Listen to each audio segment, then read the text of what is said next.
Olá, meus amigos. Vamos finalizar a lição de número 10, o estudo 10, fazendo o impensável, realizando uma obra inimaginável. E o pensamento cristão é que todos os gigantes de Deus foram homens fracos que fizeram coisas inimagináveis para Deus, porque se basearam na presença divina com eles. As pessoas que trabalharam para Deus foram pessoas que fizeram também o impensável, porque estavam confiando no poder divino.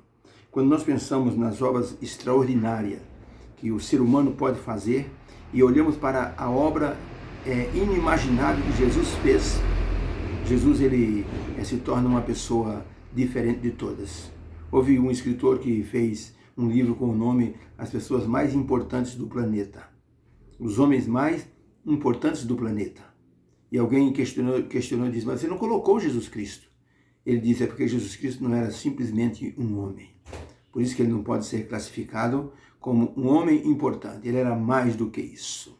E quando nós pensamos sobre o que Cristo fez como servo sofredor, aí vemos que ele fez o impensável mesmo. Sabe o que é fazer o impensável? É quando ninguém pode fazer, uma pessoa se dispõe e faz. Dr. Guion, na França, fez isso. Quando houve a epidemia da febre amarela, quando milhões estavam morrendo, era preciso examinar um cadáver, mas era altamente contagioso. Os aparatos de proteção na época eram muito pequenos, resumia-se apenas uma máscara e um gorro. E ele disse para os seus amigos cientistas e médicos, eu vou fazer a dissecação de um cadáver. Mas disseram para ele, mas é muito perigoso, doutor Guion. Ele disse, não importa. Importa que uma vida seja sacrificada para que milhões possam ser salvas.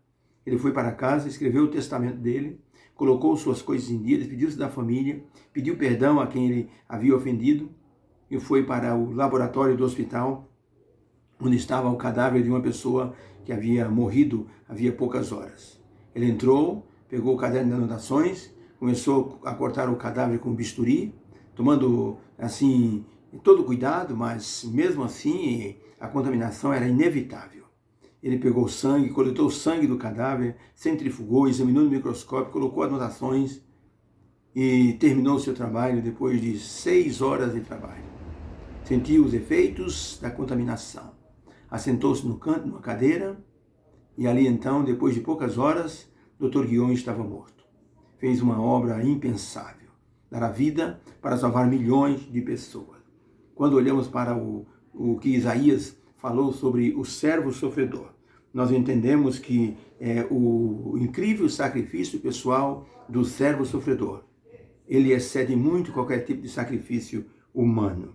Jesus alcançou os inalcançáveis através do seu sacrifício. Isso se tornou uma obra grandiosa, porque o Dr. Guion salvou pessoas de maneira física, mas Jesus Cristo salvou as pessoas de maneira física e espiritual também. Por isso, no livro de Isaías, ele fala desse servo sofredor que traria livramento. Se Isaías tivesse a intenção de falar apenas coisas informativas, ele faria uma narrativa só, mas ele mostrou em fases o que seria a vida do servo sofredor. Isaías 50, verso 4 até o 10, Isaías resume o que ele vê em Jesus como servo sofredor. Ele mostra a confiança que esse servo sofredor tinha na direção de Deus. O Senhor Deus me deu a língua dos eruditos, diz Isaías.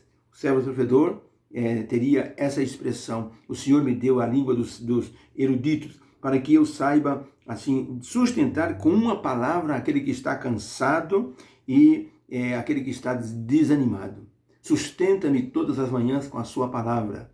E aí ainda mais ele diz assim, o Senhor está comigo, não serei envergonhado. Eis que o Senhor Deus me ajuda.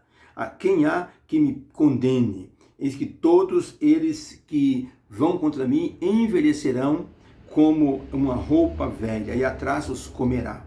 Quem há entre vós que tema ao Senhor, ouça ele a voz do seu servo. E assim Isaías retratou a confiança do servo sofredor naquele que seria a grande força da sua vida, o seu Pai. Ellen White escreveu, Cristo sente hoje e sabe das nossas aflições. E ele pode então nos dizer, ser curado. E aí o sofredor, o cansado, o abatido, se sentirá bem, e ele dirá, vai e não peques mais. Por isso que Jesus Cristo se tornou o servo sofredor. E Isaías, no capítulo 52, ele escreveu um poema sobre o servo sofredor, enaltecendo a vida do servo sofredor, mas mostrando que esse servo sofredor seria enaltecido e depois ele seria oprimido. E no capítulo 52 até o 53, ele fala desse poema, tá? Quem deu crédito à nossa pregação é quem foi revelado o braço do Senhor. Ou seja, nós vimos o servo sofredor como alguém que não tem beleza, formosura nenhuma. Ele tomou sobre si os nossos pecados.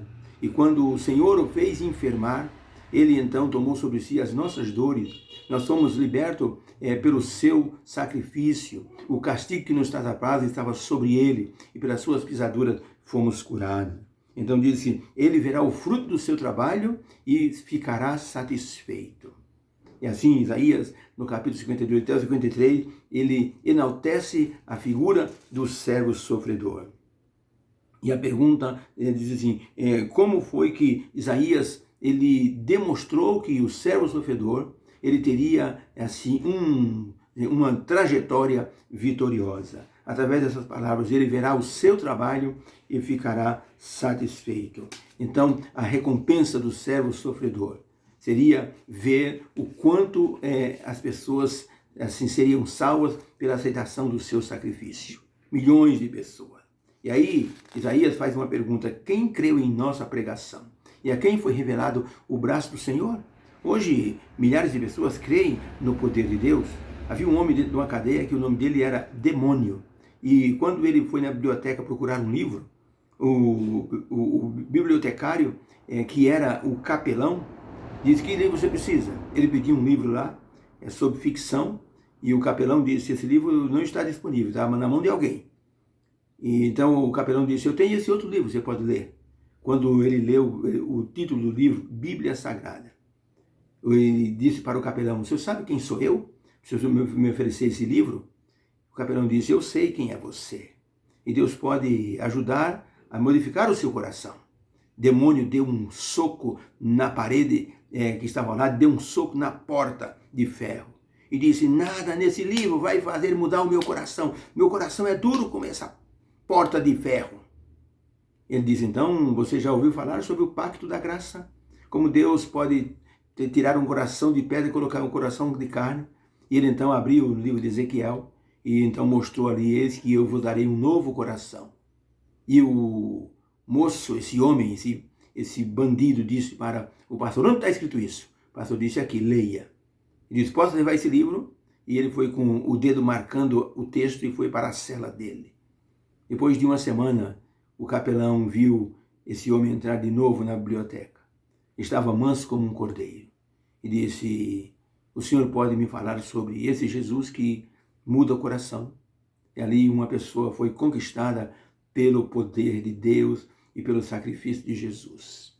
Mais tarde ele foi batizado com uma escolta de guarda num rio perto da prisão. E ali então foi um testemunho maravilhoso da recuperação e da restauração de uma pessoa. Por isso, a expressão, quem creu em nossa pregação, e a quem foi revelado o braço do Senhor?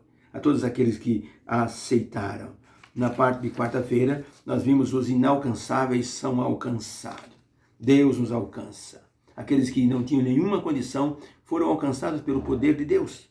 E isso é a obra do servo sofredor. Tinha esse objetivo. Senão, não teria sentido o servo sofredor sofrer tanto, se não fosse para resgatar. O resgate, alcançando os inalcançáveis, foi algo que impressionou os outros mundos. Pessoas com todos os pecados, pessoas com todas as deficiências morais, foram alcançadas por Jesus, sendo transformadas. Ali na cruz, o ladrão na cruz, era o inalcançável. Jesus o alcançou ali. Jesus alcançou Nicodemo, Jesus alcançou o coração de Pedro, o coração de João. Tiago e João eram chamados filhos do trovão, eram homens explosivos. Depois João se tornou o discípulo do amor. O inalcançável foi alcançado. A mulher samaritana, que ninguém dava nada pelos samaritanos. Jesus foi lá no poço de Jacó, assentou-se, pediu água para ela. Ela diz, veja, tu és profeta. E então Jesus disse, eu sou a água da vida. E ela disse, dá-me dessa água. Jesus disse, vai buscar o seu marido. Ela disse, não tenho marido. Jesus disse, é verdade, você não tem marido, você já teve muitos. Mas vai e chama aquele que está com você, o seu companheiro. Ela foi e anunciou na cidade. Tem um homem no poço que é o Messias. Ele falou tudo da minha vida sem nunca ter visto esse homem. E a cidade inteira veio ter com Jesus. Os inalcançáveis foram alcançados. Paulo, o Tarso, o Saulo de Tarso, um homem inalcançável, um homem legalista, que matava os cristãos, foi alcançado por um reflexo de Deus, na presença de Jesus no caminho de Damasco. O inalcançável foi alcançado. E chegou essa mensagem ao nosso coração. E nós fomos alcançados também. Ainda há muitos que são inalcançáveis na nossa visão humana, mas alcançáveis na visão divina. E Ele deseja que nós nos unamos nessa tarefa de alcançar os inalcançáveis. Finalmente, chegamos na oferta transformadora de reparação. Jesus se tornou a oferta pelo pecado, a oferta de reparação. Quando Israel, quem ofendia alguém, ou tomava alguma coisa de uma pessoa, ou achava algum objeto e era de alguma pessoa e usava esse objeto, tinha que reparar esse erro.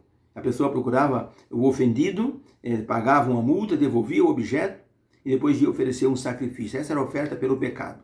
E Deus aceitava porque a pessoa fazia de coração. Jesus Cristo pagou a nossa oferta de reparação a Deus. Nós tivemos tudo de Deus, a vida, a saúde, as riquezas que Deus nos dá. E muitas vezes nós não agradecemos a Deus. E por isso o livro de Malaquias diz, em que me roubará o homem? Vós me roubais, diz o Senhor. Então é preciso uma reparação. O ser humano, ele em vez de ser grato a Deus, ele se tornou rebelde. O povo de Israel foi assim. Mesmo assim, Jesus queria fazer de si uma oferta pelo pecado. Ou seja, devolver a Deus o que lhe pertencia. A vida dos seres humanos, mas transformada. Ele se transformou na oferta pelo pecado. Por isso, ele fez o impensável. Finalmente, chegamos à conclusão da lição, o encerramento. Estudamos tudo que nos orientou no caminho da admiração, do amor divino, na pessoa do servo sofredor. Por isso, nós nos sentimos alegres, porque Jesus fez todo esse trabalho conosco. Um dia, um soldado que estava no exército, fazia 2 anos, não havia pego nenhuma folga. E ele recebeu, então, a notícia do escritório ali do pelotão, do quartel, que ele poderia gozar 1 semana de férias a partir do dia seguinte. Ele falou com todos os amigos e anunciou todo mundo, foi aquela festa, amanhã eu estou de férias, todo mundo gritava, batia palmas. Finalmente, depois de 2 anos sem ver a família, ele iria voltar para casa. Mas quando foi no dia seguinte, as pessoas viram-no andando pelo quartel, um pouco cabisbaixo, diferente da alegria do dia anterior. E alguém perguntou, escuta, você não ia sair de férias hoje? Disse, realmente eu iria sair de férias. O que aconteceu, rapaz?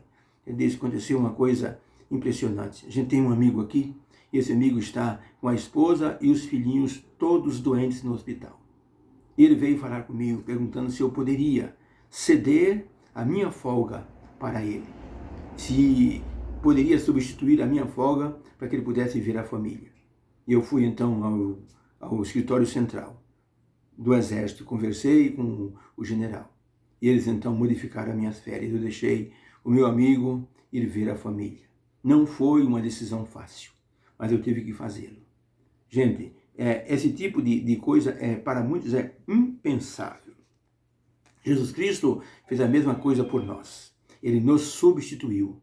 Ele nos deu a folga para que nós pudéssemos, repensar a nossa vida e nos tornar pessoas úteis na sua causa. Ellen White fala em Meditações Matinais, 1995, na página 167. O amor de Cristo por seus filhos é tão forte quanto é eterno, carinhoso. É amor mais forte que a morte, pois ele morreu por nós. É amor mais verdadeiro do que o de uma mãe por seus filhos. O amor de uma mãe pode mudar. O amor de Cristo, porém, é imutável. Deus seja louvado por isso. O profeta Isaías, ao mencionar os atributos espirituais do servo sofredor e qualificá-lo como o Messias, deixou claro que o amor pela raça caída foi a grande motivação da vida do servo sofredor. Nós agradecemos a Deus porque Jesus fez isso por todos nós. Deus seja louvado. Que possamos segui-lo, que possamos ser instrumentos na divulgação deste amor para outras pessoas. Há inalcançáveis, nós precisamos ajudar a alcançar.